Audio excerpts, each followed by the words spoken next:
1980 November മാസം ഇടുക്കി ജില്ലയിലെ പീരുമേട്ടിൽ അറിയപ്പെടാത്ത രഹസ്യം എന്ന മലയാള സിനിമയുടെ ഷൂട്ടിംഗ് നടക്കുന്നു. കാട്ടാനയുടെ മുൻപിൽപ്പെട്ട നായികയെ നായകൻ അതിസാഹസികമായി രക്ഷിക്കുന്നതാണ് രംഗം. ഡ്യൂപ്പിനെ ആവശ്യമില്ലെന്ന് നേരത്തെ പറഞ്ഞുറപ്പിച്ചിരുന്ന നടൻ ആനയുടെ മുൻപിലെത്തി. ഒരടി പിഴച്ചാൽ മരണമാണ്. നടൻ ആനയുമായി നേരിട്ട് സംഘട്ടനം നടത്തുന്നുവെന്നറിഞ്ഞ് ജനക്കൂട്ടം തടിച്ചുകൂടി. അക്കാലത്തെ പ്രശസ്ത താരങ്ങളായ പ്രേം നസീറും ജോസ് പ്രകാശും സ്റ്റണ്ട് മാസ്റ്റർ ത്യാഗരാജനുമെല്ലാം സെറ്റിൽ നെഞ്ചിടിപ്പോടെ നിന്നു. തരിമ്പും പേടിയില്ലാതെ ഉറച്ച ചുവടുവെപ്പുമായി നടൻ മസിൽ പെരുപ്പിച്ചു നിന്നു. ഇത് തന്റെ അവസാനത്തെ മൽപ്പിടുത്തമാണോ എന്ന് ജനക്കൂട്ടത്തിൽ നിന്നാരോ പരിഹാസപൂർവ്വം വിളിച്ചു പറഞ്ഞു. നടൻ അത് വകവെച്ചില്ല. സംവിധായകൻ വേണു ആക്ഷൻ പറഞ്ഞു. പാഞ്ഞു വന്ന ആനയുടെ കൊമ്പിൽ പിടിച്ചു തൂങ്ങി നടൻ പുറത്തു കയറി. ആന അയാളെ കുലുക്കി താഴെയിട്ടു. ആന 2 തവണ കുത്താനാഞ്ഞപ്പോഴും ഞൊടിയിടയിൽ ഉരുണ്ടുമാറി രക്ഷപ്പെട്ടു. സംവിധായകൻ ടേക്ക് ഓക്കെ പറഞ്ഞു. ജനം കരഘോഷം മുഴക്കി. പക്ഷെ ഒരാൾക്ക് മാത്രം ആ ടേക്ക് തൃപ്തിയായില്ല, അഭിനയിച്ച നടന്. അയാൾ ഒരിക്കൽ കൂടി ടേക്ക് എടുക്കാൻ നിർബന്ധിച്ചു. 2ാം ടേക്കിൽ അയാൾ കുറച്ചുകൂടി രംഗം കൊഴുപ്പിച്ചു. കാണികളും നടന്മാരും അണിയറ പ്രവർത്തകരും ഒന്നിച്ചു നിന്ന് കൈയടിച്ചു. ചേറുപുരണ്ട് വിയർത്തു കുളിച്ചു നിന്ന ആ നടൻ എല്ലാവരെയും നോക്കി ഒന്ന് ചിരിച്ചു. കൂടി നിന്നവരെല്ലാം നിർത്താതെ വിളിച്ചു, Jayan Jayan. Maybe we are poor, coolies, trolley pullers, but we are not beggars.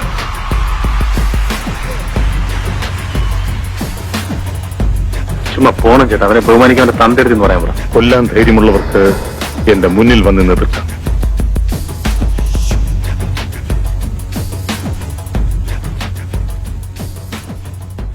വെറും 6 വർഷം മാത്രം സിനിമയിലുണ്ടായിരുന്ന ഒരു നടൻ മലയാള സിനിമ നിലനിൽക്കുന്നിടത്തോളം കാലം മുഴുവൻ ഓർമ്മിക്കപ്പെടുക, ആദരിക്കപ്പെടുക, ആരാധിക്കപ്പെടുക. തലമുറകൾ മാറി വരുമ്പോഴും ആ നടന്റെ തനതായ അഭിനയ ശൈലികളും ഡയലോഗുകളും ആഘോഷിക്കപ്പെടുക. അയാളുടെ സാഹസികതയെ വെല്ലാൻ വർഷങ്ങൾക്കിപ്പുറവും ഒരാളും ഇല്ലാതിരിക്കുക. അയാളുടേതെന്ന പേരിൽ മാത്രം അറിയപ്പെടുന്ന വസ്ത്രങ്ങളും ഫാഷൻ തരംഗങ്ങളും പുതുതായി സൃഷ്ടിക്കപ്പെടുക. ജയൻ എന്ന നടന് മാത്രം സ്വന്തമായ അംഗീകാരങ്ങളാണിത്. മലയാള സിനിമയ്ക്ക് പരിചയമില്ലാതിരുന്ന ശരീരഭാഷയായിരുന്നു ജയന്റേത്. ഉയരം കൂടിയ ശരീരവും ഉറച്ച പേശികളും വിരിഞ്ഞ മാറിടവും പരുക്കൻ ഭാവങ്ങളും ഘനഗാംഭീര്യം നിറഞ്ഞ ശബ്ദവും. ഡയലോഗ് ഡെലിവറിയിൽ സ്വാഭാവികതയിലൂന്നിയ എന്നാൽ പിന്നീട് ജയൻ സ്റ്റൈൽ എന്ന പേരിൽ പ്രശസ്തമായ നിർത്തിയുള്ള സംഭാഷണങ്ങളും ശ്രദ്ധിക്കപ്പെട്ടു. എല്ലാത്തിലും ഉപരിയായി ജയൻ അഭിനയിക്കുന്ന സാഹസികത നിറഞ്ഞ സംഘട്ടന രംഗങ്ങൾക്കായിരുന്നു ആരാധകരേറെയും. ജയന്റെ മനസ്സിലെ സാഹസികതയോടുള്ള പ്രണയം തുടക്കത്തിൽ തന്നെ തിരിച്ചറിഞ്ഞ സംവിധായകർ ജയനു വേണ്ടി അതുവരെ ഉണ്ടായിരുന്ന മലയാള സിനിമയുടെ കഥാഗതിയെ പോലും തിരുത്തിയെഴുതി. സിംഹത്തോടും കാട്ടാനയോടും ഏറ്റുമുട്ടാനോ, ക്രെയിനിൽ തൂങ്ങി ഉയരങ്ങളിലേക്ക് പൊങ്ങിപ്പോകാനോ, കൂറ്റൻ ഗ്ലാസ് ഡോറുകൾ തകർത്ത് മുന്നേറാനോ, വലിയ കെട്ടിടത്തിൽ നിന്ന് താഴേക്ക് ചാടാനോ ജയന് ഒട്ടും ഭയമുണ്ടായിരുന്നില്ല. തനിക്ക് ലഭിക്കുന്ന കയ്യടികൾ തന്റെ അധ്വാനത്തിന് കിട്ടുന്ന പ്രതിഫലമായിരിക്കണമെന്ന് അദ്ദേഹം ആത്മാർത്ഥമായി ആഗ്രഹിച്ചു.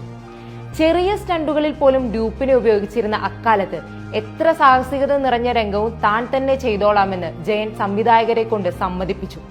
ജയന്റെ സാഹസികതയോടുള്ള പ്രണയവും ഡ്യൂപ്പില്ലാത്ത അഭിനയവും സിനിമയ്ക്ക് പുറത്തും വാർത്തകൾ സൃഷ്ടിച്ചു. സിനിമാ കഥാപാത്രങ്ങളിലൂടെ ആരാധകർക്കിടയിൽ ജയൻ നേടിയെടുത്ത അമാനുഷിക പദവി ഈ വാർത്തകൾ അരക്കിട്ടുറപ്പിച്ചു. ഉരുക്ക് ദേഹവുമായി എത്തി ആക്ഷൻ സീനുകളും നെഗറ്റീവ് റോളുകളും മാത്രം ചെയ്ത് കടന്നുപോകുമെന്ന് കരുതിയിരുന്ന ഒരാൾ ജനമനസ്സുകളിൽ ലഹരിയായി പടർന്നു കയറിയത് ഏവരെയും അത്ഭുതപ്പെടുത്തി, ചിലരെയെങ്കിലും അസൂയപ്പെടുത്തി. ജയന്റെ മുഷ്ടി മാത്രം സ്ക്രീനിൽ തെളിഞ്ഞാൽ, ബാച്ചിന്റെ ഡയൽ ഒന്ന് കണ്ടാൽ, ആ നടത്തത്തിന്റെ നിഴലാട്ടം വന്നാൽ തിയേറ്ററിൽ നിലയ്ക്കാത്ത കയ്യടികൾ ഉയരുമായിരുന്നു. മലയാളത്തിൽ അന്ധമായ ആരാധന നേടിയെടുത്ത അപൂർവ നടന്മാരിൽ ഒരാളാണ് ഇന്നും ജയൻ. അറിയപ്പെടാത്ത രഹസ്യം എന്ന ചിത്രത്തിൽ ആനയുമായുള്ള ജയന്റെ അപകടകരമായ സംഘട്ടന രംഗങ്ങൾ കണ്ട പ്രേം നസീർ ജയനെ ഉപദേശിച്ചു. തന്റെ ഈ സാഹസികത കണ്ട് ഞങ്ങൾ ഭയന്നു മാറി നിൽക്കുകയായിരുന്നു. ഇനി മേലാൽ ഇങ്ങനെ ചെയ്യരുത്. എന്തെങ്കിലും അപകടം സംഭവിച്ചാൽ തന്നെ ആശ്രയിച്ചു നിൽക്കുന്ന നിർമ്മാതാക്കൾ കഷ്ടത്തിലാവും എന്ന് പറഞ്ഞു. ജയന്റെ മറുപടി, പ്രേക്ഷകർ കാശ് മുടക്കിയല്ലേ സാർ സിനിമ കാണുന്നത്, അതിനവർക്ക് ഗുണം വേണ്ടേ, റിസ്ക് എടുത്ത് അഭിനയിച്ചാലേ അവർക്ക് തൃപ്തിയാകൂ എന്നായിരുന്നു. ഓരോ സംഘട്ടന രംഗവും അതിന്റെ പെർഫെക്ഷനിൽ എത്തിക്കാൻ കഠിന ശ്രമം നടത്തുമ്പോൾ ഈ ഒരൊറ്റ ചിന്തയായിരുന്നു അദ്ദേഹത്തിന് ഊർജമായത്.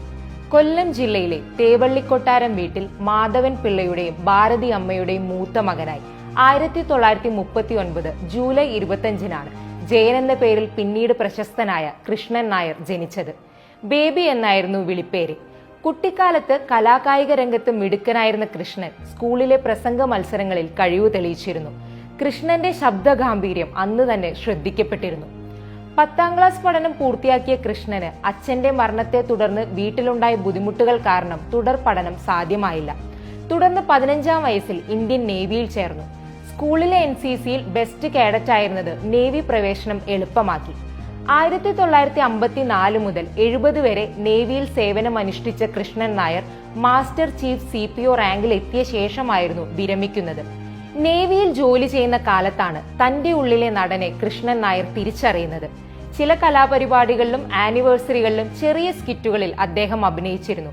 ഏതൊരു ജോലിയും തികഞ്ഞ കൃത്യനിഷ്ഠയോടെ ചെയ്തിരുന്ന മൃദുഭാഷിയായിരുന്ന ആ ഉദ്യോഗസ്ഥന്റെ അരങ്ങിലെ ഭാവപകർച്ച ഏവരെയും അത്ഭുതപ്പെടുത്തി. സുഹൃത്തുക്കളും മേലുദ്യോഗസ്ഥരും അദ്ദേഹത്തെ അകമഴിഞ്ഞ് അഭിനന്ദിച്ചു, പ്രോത്സാഹിപ്പിച്ചു. അങ്ങനെ കൃഷ്ണൻ നായർക്ക് സിനിമയിൽ അഭിനയിക്കണമെന്ന മോഹം വളർന്നു. പക്ഷെ ജോലിയിൽ തന്നെയായിരുന്നു അദ്ദേഹത്തിന്റെ ശ്രദ്ധ. നേവിയിലെ ജോലി രാജിവെച്ച് നാട്ടിൽ ബിസിനസ് ഒക്കെയായി സെറ്റിൽ ചെയ്യാൻ തീരുമാനിച്ചതാണ് കൃഷ്ണൻ നായരെ സിനിമയിൽ എത്തിച്ചത്. എറണാകുളത്ത് ചില ബിസിനസ്സുമായി കൂടിയ കൃഷ്ണൻ നായർ സിനിമാ സെറ്റുകളിലെത്തി. സിനിമാ മോഹവുമായി നടന്നിരുന്ന ചിലരെ പരിചയപ്പെട്ടു. അങ്ങനെ ചില ചെറിയ വേഷങ്ങൾ ചെയ്യാൻ അവസരം ലഭിച്ചു. 1973 KMK മേനോൻ നിർമ്മിച്ച പൗർണമി എന്ന ചിത്രത്തിലാണ് കൃഷ്ണൻ നായർ ആദ്യമായി അഭിനയിച്ചത്. പക്ഷേ ഈ ചിത്രം പൂർത്തിയായില്ല. രണ്ടാമത് പോസ്റ്റ്മാനെ കാണാനില്ല എന്ന ചിത്രത്തിൽ മുഖം കാണിച്ചു.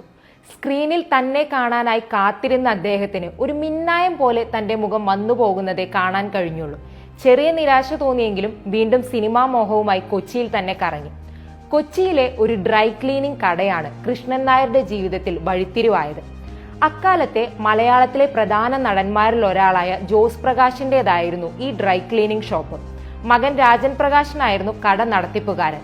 രാജനുമായി ബന്ധം സ്ഥാപിക്കുന്നത് സിനിമയിലേക്കുള്ള വഴി എളുപ്പമാക്കുമെന്ന് സുഹൃത്തുക്കൾ നിർദ്ദേശിച്ചതിനെ തുടർന്നാണ് കൃഷ്ണൻ നായർ രാജനെ പരിചയപ്പെടുന്നത്. വൈകാതെ ഇരുവരും തമ്മിൽ നല്ല സൗഹൃദമായി. അങ്ങനെ രാജൻ വഴി ജോസ് പ്രകാശിനെ പരിചയപ്പെട്ട കൃഷ്ണൻ നായർക്ക് ശാപമോക്ഷം എന്ന സിനിമയിൽ താരതമ്യേന പ്രധാനപ്പെട്ട ഒരു റോൾ ലഭിച്ചു. ശാപമോക്ഷത്തിലാണ് ജയൻ എന്ന പേര് ആദ്യമായി സ്ക്രീനിൽ തെളിയുന്നത്. അന്ന് മലയാള സിനിമയിലെ പുതുമുഖ താരങ്ങൾക്കെല്ലാം പേരിട്ടിരുന്ന തിക്കുറിശിക്ക് പകരം ജോസ് പ്രകാശാണ് കൃഷ്ണൻ നായർക്ക് ജയൻ എന്ന പേര് നിർദ്ദേശിക്കുന്നത്. അങ്ങനെ നേവി ഉദ്യോഗസ്ഥർക്കിടയിലെ കൃഷ്ണൻ നായർ വീട്ടുകാരുടെയും ബന്ധുക്കളുടെയും പ്രിയപ്പെട്ട ബേബി അണ്ണൻ, കേരളക്കരയുടെ ജയനായി. ശാപമോക്ഷത്തിലെ ജയൻ എന്ന നടനെ സിനിമാ ലോകവും പ്രേക്ഷകരും ഒരുപോലെ ശ്രദ്ധിച്ചു. ചെറിയ വില്ലൻ വേഷങ്ങളിൽ നിന്ന് പ്രധാന വില്ലൻ വേഷങ്ങളിലേക്കും ഉപനായക വേഷങ്ങളിലേക്കും അവിടെ നിന്ന് നായക വേഷങ്ങളിലേക്കുമുള്ള ജയന്റെ വളർച്ച വളരെ പെട്ടെന്നായിരുന്നു. ജയനെ കാണാനായി തിയേറ്ററുകളിലേക്ക് ആളുകൾ ഇരച്ചെത്താൻ തുടങ്ങി. പൂട്ടാത്ത പൂട്ടുകൾ എന്ന തമിഴ് ചിത്രം ഉൾപ്പെടെ ആകെ 116 ചിത്രങ്ങളിൽ വേഷമിട്ട ജയൻ 45 ചിത്രങ്ങളിൽ നായകനായി. എന്റെ ആരോഗ്യത്തെക്കാൾ എനിക്ക് വലുത് എന്റെ അഭിമാനമാണ്. ഞാൻ നിങ്ങളോടൊപ്പം ഉണ്ടെങ്കിൽ നിങ്ങൾക്ക് പലതും നേടാൻ കഴിയും. മലയാളത്തിലെ ആദ്യത്തെ ആക്ഷൻ ഹീറോയായി മാറി. ആക്ഷൻ ചിത്രങ്ങളിലൂടെ ലോക സിനിമയിൽ ബ്രൂസ്ലിയും അർണോൾഡ് ഷ്വാസ്നഗറും സിൽവസ്റ്റർ സ്റ്റലോണുമൊക്കെ സൃഷ്ടിച്ച ആക്ഷൻ ഹീറോയിസത്തിന്റെ ചടുലത മലയാള സിനിമയ്ക്ക് പരിചയപ്പെടുത്തിയ നടനായിരുന്നു ജയൻ. സ്ത്രീ പ്രേക്ഷകർക്കിടയിലും ജയന് വലിയ സ്വാധീനം സൃഷ്ടിക്കാൻ കഴിഞ്ഞു. 1976 ഇറങ്ങിയ പഞ്ചമിയിലെ വില്ലൻ വേഷമാണ് ജയന് കരിയറിൽ വലിയ ബ്രേക്ക് നൽകിയത്. അതേ വർഷം ഇറങ്ങിയ അഗ്നിപുഷ്പം, ആശീർവാദം, മധുരം തിരുമധുരം, മകം പിറന്ന മങ്ക എന്നീ ചിത്രങ്ങളിലും തുടർന്നു വന്ന അമൃതവാഹിനി, പിക് പോക്കറ്റ്, മല്ലനും മാധേവനും, കാമധേനു തുടങ്ങിയ നിരവധി ചിത്രങ്ങളിലും അദ്ദേഹത്തിന് വ്യത്യസ്തമായ വേഷങ്ങൾ ലഭിച്ചു. 10ഓളം സിനിമകളിലാണ് ജയൻ 1976 മാത്രം അഭിനയിച്ചത്. ഒരു പുതുമുഖത്തിന് ലഭിക്കാവുന്ന വലിയ അംഗീകാരമായിരുന്നു അത്. വർഷങ്ങൾക്കിപ്പുറവും ഇന്നും നമ്മൾ ഓർക്കുന്ന ജയനെ വാർത്തെടുക്കുന്നതിൽ ചില ചിത്രങ്ങൾക്ക് പ്രത്യേക പങ്കുണ്ട്. 1979 ഇറങ്ങിയ ശരപഞ്ചരം അതുവരെയുള്ള ബോക്സ് ഓഫീസ് റെക്കോർഡുകൾ തകർത്തുകൊണ്ട് തിയേറ്ററുകളിൽ തേരോട്ടം നടത്തി. ജയന്റെ ശരീര സൗന്ദര്യം അല്ലെങ്കിൽ ഒരു പുരുഷ അഭിനേതാവിന്റെ ശരീര സൗന്ദര്യം ഏറ്റവും കൂടുതൽ കാണിച്ച സിനിമയായിരുന്നു അത്. ഇന്നും ജയൻ എന്ന് പറയുമ്പോൾ മനസ്സിൽ വരുന്ന കുതിരയെ തടവുന്ന ആ സീൻ ഈ ചിത്രത്തിലേതാണ്. ചിത്രത്തിൽ നെഗറ്റീവ് റോൾ ആയിരുന്നെങ്കിലും ജയന് ആരാധകർ ഏറി വന്നു. ജയനെ ജനകീയ നടനാക്കി തീർത്തത് അങ്ങാടിയായിരുന്നു. ഗൃഹലക്ഷ്മി പ്രൊഡക്ഷൻസിന്റെ ബാനറിൽ IV ശശി സംവിധാനം ചെയ്ത ഈ ചിത്രം മുൻകാല കളക്ഷൻ റെക്കോർഡുകൾ തിരുത്തിക്കുറിച്ചു. അങ്ങാടിയിലെ അഭ്യസ്തവിദ്യനായ ഒരു ചുമട്ടുതൊഴിലാളിയുടെ വേഷത്തിൽ ജയൻ ഗർജിക്കുമ്പോൾ ആ സ്വരഗാംഭീര്യത്തിൽ കോരിത്തരിച്ച് ഇംഗ്ലീഷ് വശമില്ലാത്തവർ പോലും കൈയടിച്ചു. May be we are poor coolies എന്നു തുടങ്ങുന്ന ഡയലോഗ് ഇന്നും മിമിക്രി വേദികളിൽ മാത്രമല്ല പിന്നീട് ഇറങ്ങിയ പല മലയാള സിനിമകളിലും കടന്നു വന്നു. If you are dare to say that word once more, I will pull out your bloody tongue. വടക്കൻ പാട്ടുകളെ ആസ്പദമാക്കിയെടുത്ത കണ്ണപ്പൻ ഉണ്ണി, തച്ചോളി അമ്പു തുടങ്ങിയ ചിത്രങ്ങളിലെ വേഷം ജയനെ അന്നത്തെ പൗരുഷ സങ്കല്പങ്ങളുടെയും സാഹസികതയുടെയും ആൾരൂപമാക്കി മാറ്റി. ജയനെ പ്രിയപ്പെട്ടതാക്കുന്നതിൽ അദ്ദേഹത്തിന്റെ സിനിമകളിലെ പാട്ടുകളും ഏറെ സഹായിച്ചു. കണ്ണും കണ്ണും തമ്മിൽ തമ്മിൽ, കസ്തൂരി മാൻമഴി മലർശരമെയ്തു, ഒരു മുത്തം മണിമുത്തം, പൂമാനം പൂത്തുലഞ്ഞ് തുടങ്ങി നിരവധി ഗാനങ്ങൾ. ജയന്റേതെന്ന പേരിൽ ആഘോഷിക്കപ്പെട്ട കഥാപാത്രങ്ങളിൽ നിന്നും വ്യത്യസ്തമായി ഒരു ടിപ്പിക്കൽ കാമുക കഥാപാത്രം പാടിയാടുന്ന പാട്ടുകളായിരുന്നു ഇവയിൽ ഒട്ടുമിക്കതും. ശാപമോക്ഷം മുതൽ കോളിളക്കം വരെ ജയന്റെ മുദ്ര പതിഞ്ഞ 90% ചിത്രങ്ങളും ഹിറ്റുകളും super ഹിറ്റുകളുമായിരുന്നു.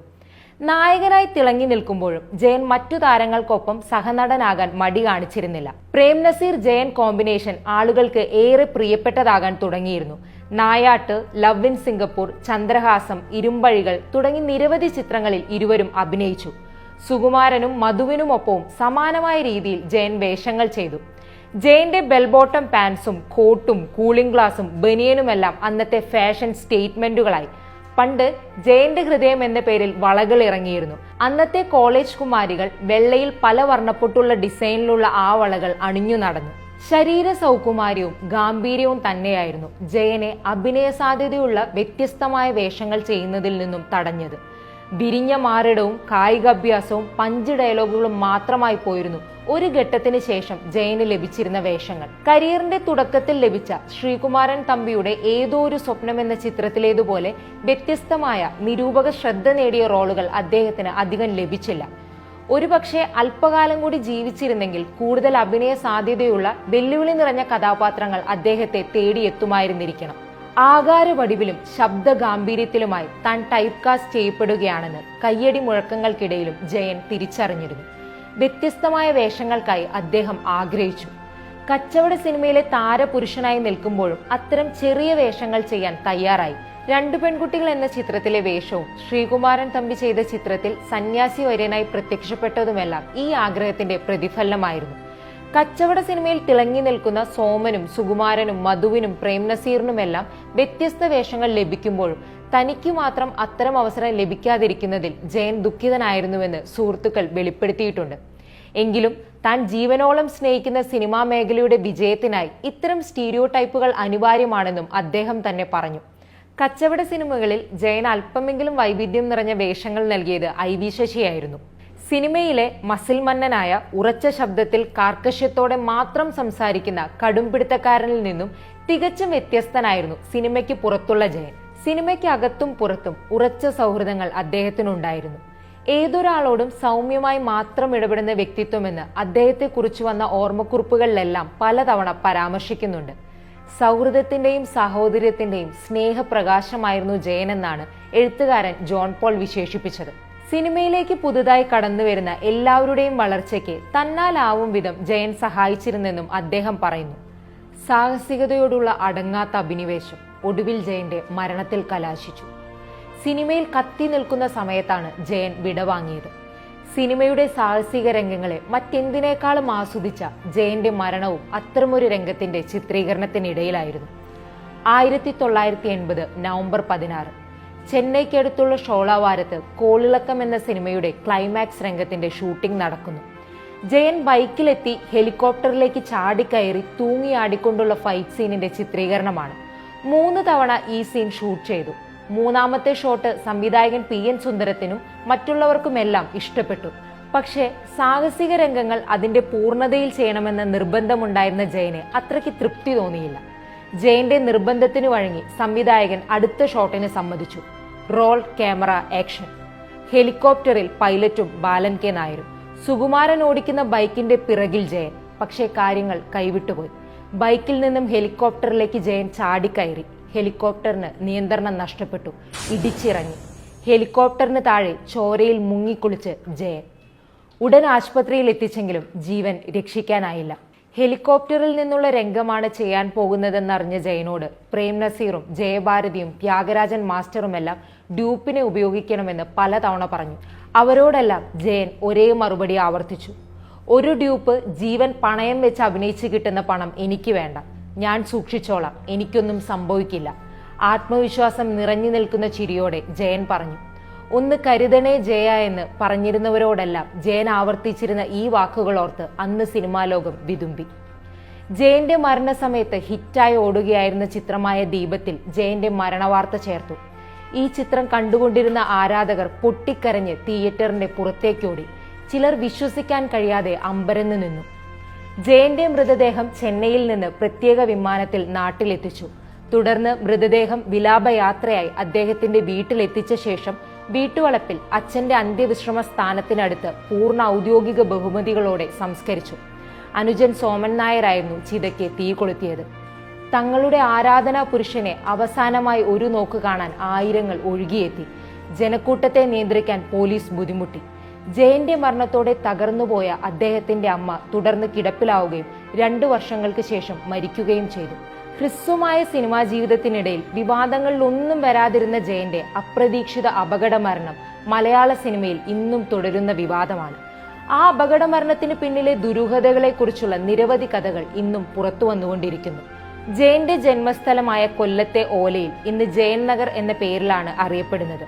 Jayan memorial arts and sports club എന്ന പേരിൽ രൂപീകൃതമായ ക്ലബിൽ എല്ലാ വർഷവും ജയന്റെ ജന്മദിനത്തിൽ സമൂഹ സദ്യയും അദ്ദേഹം അഭിനയിച്ച ചിത്രങ്ങളിലെ പ്രദർശനവും നടന്നു വരുന്നുണ്ട്.